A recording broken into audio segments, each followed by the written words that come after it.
like to introduce you. I have the honor to introduce to you our main keynote speaker, Dr. Olivier de Schutter. Dr. de Schutter is the UN Special Rapporteur on Extreme Poverty and Human Rights. Prior to that assignment, he was a member of the UN Committee on Economic, Social, and Cultural Rights for 5 years and then UN Special Rapporteur on the rights to food between 2008 2014. We have a long CV that we could not attempt and try to give in a very brief time now. So please join me as I warmly welcome him to give us a keynote speech. Welcome, Dr. de Schutter. Well, many thanks, Flora, and very warm welcome to all the participants in this session on social protection as a key to resilience in the post-COVID-19 era as we try to build back better. So what I would like to do in the few minutes I have is really to draw the attention of the participants to the unique opportunity we have with this crisis to rethink the role of social protection and to ensure that it becomes a permanent feature of the reconstruction for better resilience in the future. Now, during the crisis that started earlier this year in February, March, we witnessed a large number of countries adopting social protection measures. And in fact, one total that was calculated by the International Labour Organization mentioned that some 1,400 social protection measures were adopted across countries for a total amount of about 590 billion US dollars. Now, that may sound like a large number of measures, and it may sound like a huge sum, but in fact, we should remember that the 590 billion US dollars figure is a small fraction of the 12,000 billion US dollars that were injected in the economies across all world regions in order to achieve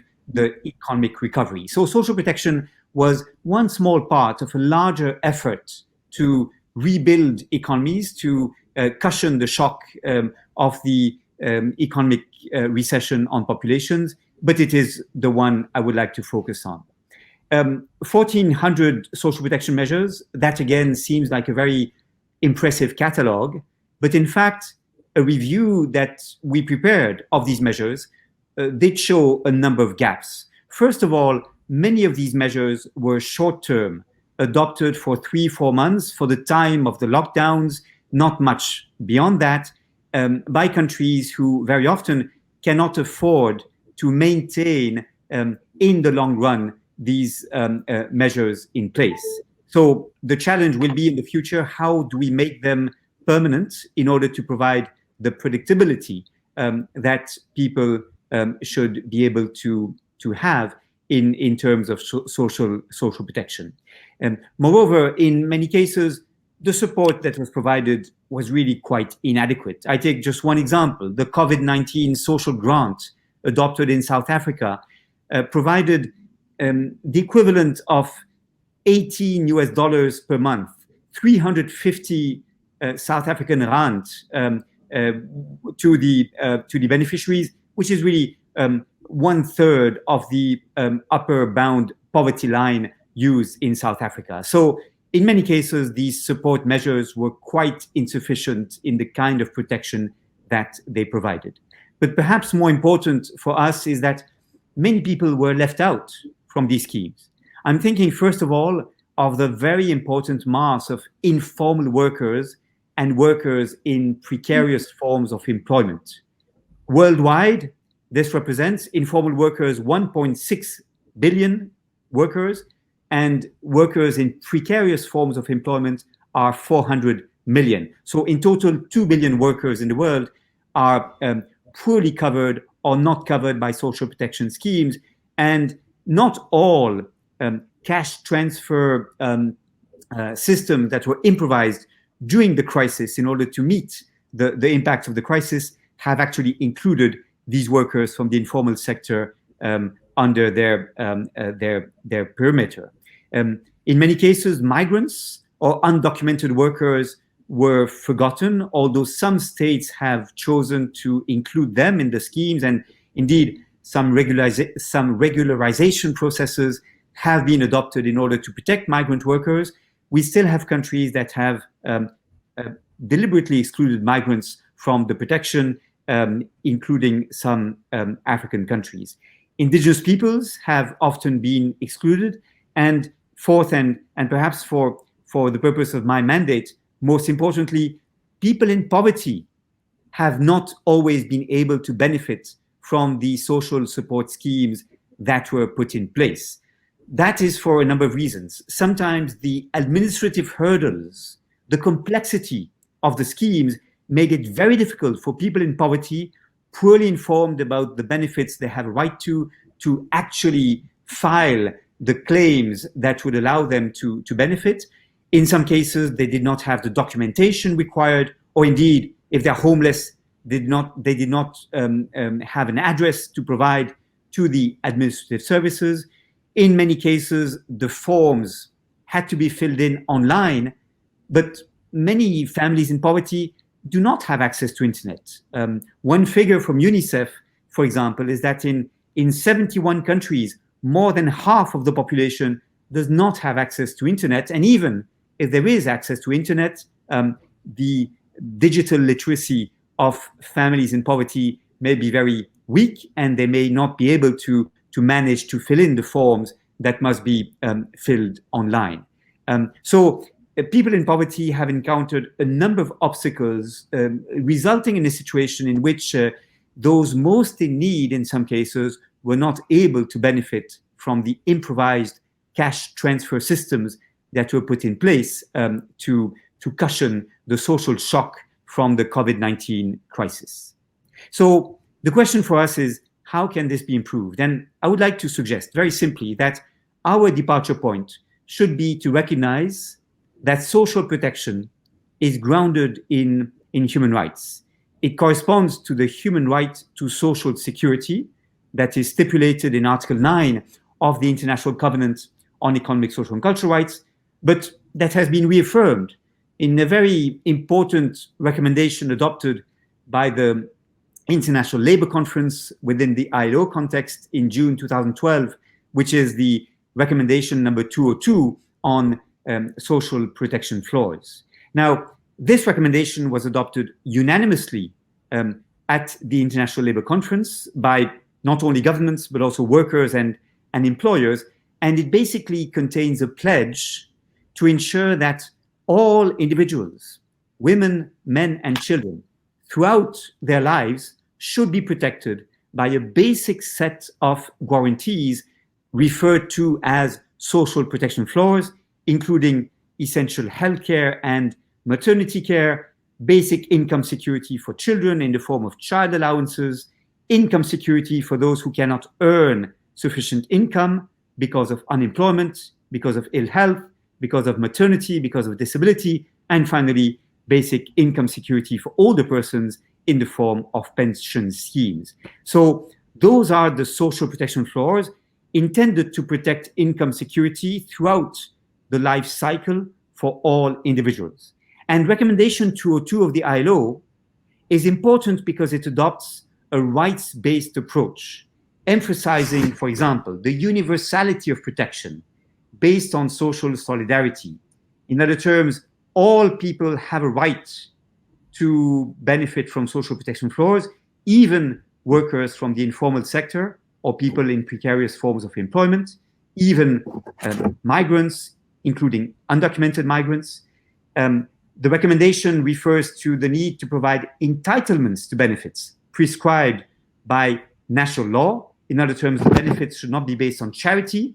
They should be based on providing entitlements that people may claim before independent bodies. And the recommendation refers to the need to provide high quality services that can enhance the delivery of social security systems. Now, using a rights-based approach means, in my view, essentially four things and has four implications.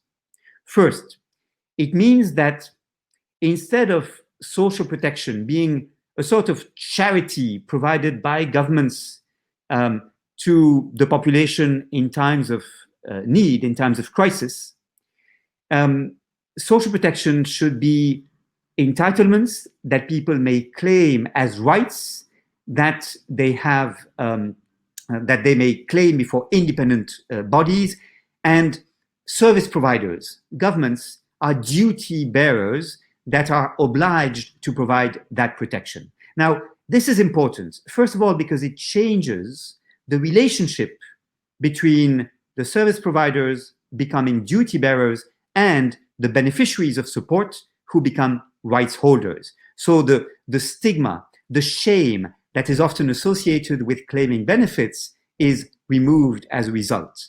The risks of corruption, petty bribery of public officials in order to have access to certain benefits, the risks of discrimination based, for example, on political loyalty or ethnic or family links is significantly diminished as a result of adopting this rights-based approach. So, in other terms, a number of factors that today are still obstacles to people claiming adequately the benefits they normally are entitled to would be removed if we adopted this rights-based approach. And indeed, we know that one major reason for the non-take-up of rights, in other terms, for the phenomenon by which people who are normally entitled to certain types of protection do not claim the benefits, one major obstacle, the shame, the stigma, the corruption, the discrimination, all these obstacles would be reduced significantly by adopting a rights-based approach. So that's the first implication.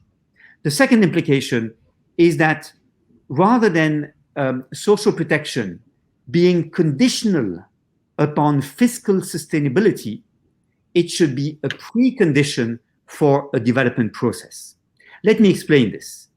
For many policymakers, and indeed for quite a few human rights monitoring bodies, social protection is perceived as the end of a development process. Once the economy has grown enough, once wealth has been created, we can afford to provide social protection to the population in order to redistribute the wealth to those most in need.